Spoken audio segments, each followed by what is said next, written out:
देखिए, जिस तरीके से मैंने हमेशा इस बात को कहा है कि अगर कोई भी ऐसी घटना घटती है, भले वो किसी भी राज्य में हो, किसी भी सरकार के तहत, इस तरीके की घृणित घटनाओं को कतई किसी भी सभ्य समाज में स्वीकार्यता नहीं दी जा सकती और जो भी दोषी हो उसके ऊपर कड़ी से कड़ी कार्रवाई होनी चाहिए।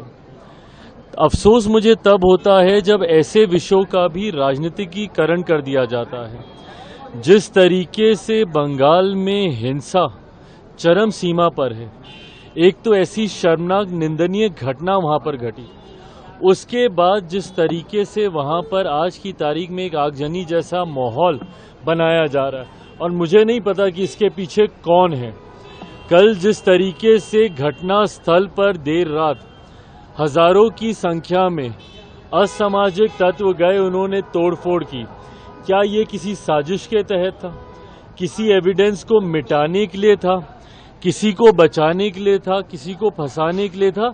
ये तमाम बातें जांच का विषय हैं।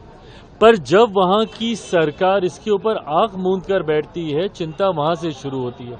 और ये वही सरकार है जो देश में कहीं पर भी कोई ऐसी घटना होती है तो सबसे ज्यादा आवाज बुलंद करने वाले ये लोग होते हैं। मुझे ताज्जुब है कि जहां की मुख्यमंत्री एक महिला हो, वो मुख्यमंत्री इसके ऊपर खामोश रहती हैं, इनकी तमाम महिला सांसद इसके ऊपर खामोश रहती हैं।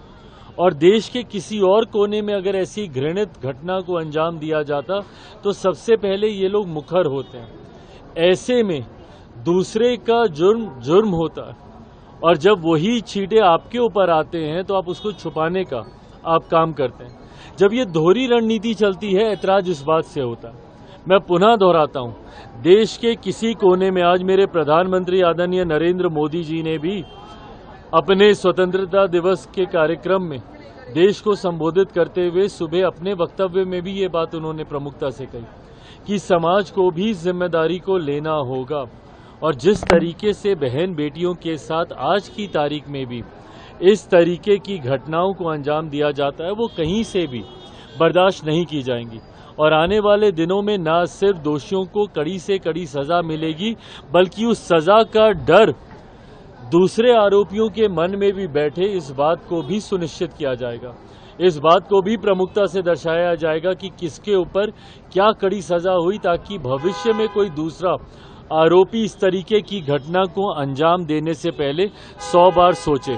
पर हाँ, जो ये घटना बंगाल में घटी है, ये निंदनीय है, शर्मनाक है और जितने भी डॉक्टर्स हैं उनकी बातों को सुना जाना चाहिए। और जिस प्रोटेक्शन एक्ट की ये लोग बात कर रहे हैं, अपने संरक्षण की बात कर रहे हैं, उसको भी जरूर हम लोग को ध्यान देने की जरूरत है। पर साथ ही में ये सिर्फ डॉक्टर या किसी एक क्षेत्र से जुड़ा हुआ विषय नहीं है, ये महिलाओं के सम्मान की बात है, जिसपे हर सरकार को संवेदनशील होकर कार्य करने की जरूरत है।